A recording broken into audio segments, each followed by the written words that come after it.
এই মুহূর্তে সবথেকে গুরুত্বপূর্ণ খবর, ২৪ লোকসভার আগে ইন্ডিয়া জোটের বিরাট ক্ষতির আশঙ্কা। শীর্ষস্থানীয় নেতার সঙ্গে তিনি বৈঠক করেন এবং সেই বৈঠকে কিন্তু সেই শীর্ষস্থানীয় নেতারা তারা প্রশ্ন তোলেন যে কেন আগের মতন সেভাবে সক্রিয় নন অভিষেক বন্দ্যোপাধ্যায়।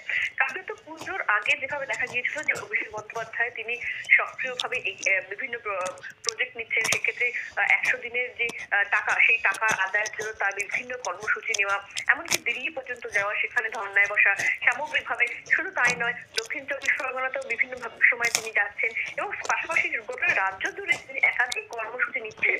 কিন্তু কার্যত কেন এই মুহূর্তে তিনি সেভাবে সক্রিয় নন, বিশেষত গত কয়েক সপ্তাহে তাকে সেভাবে সক্রিয় থাকতে কেন দেখা যাচ্ছে না, সেই প্রশ্ন তোলেন কিন্তু একাধিক নেতা।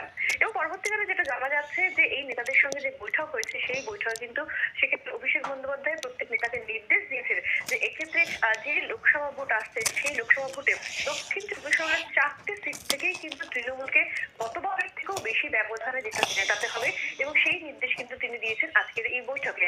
তবে সেক্ষেত্রে কিন্তু নেতাদের একাধিক নেতা এই প্রশ্ন আজকে অভিষেক বন্দ্যোপাধ্যায়ের দিকে ছুড়ে দিয়েছেন যে কেন তিনি আগের মতন সেভাবে তাকে যেভাবে সক্রিয় দেখা গিয়েছিল গোটা রাজ্য জুড়ে বিভিন্ন কর্মসূচিতে, সেই রকম সক্রিয়তা কেন দেখা যাচ্ছে না। ঠিক এই জায়গাতেই জানতে চাইবো, ডায়মন্ড হারবারে 7ই জানুয়ারি কর্মসূচি রয়েছে অভিষেকের, সেই বিষয়ে কি কোনো বক্তব্য পাওয়া গিয়েছে অভিষেক বন্দ্যোপাধ্যায়ের তরফে বৈঠকে?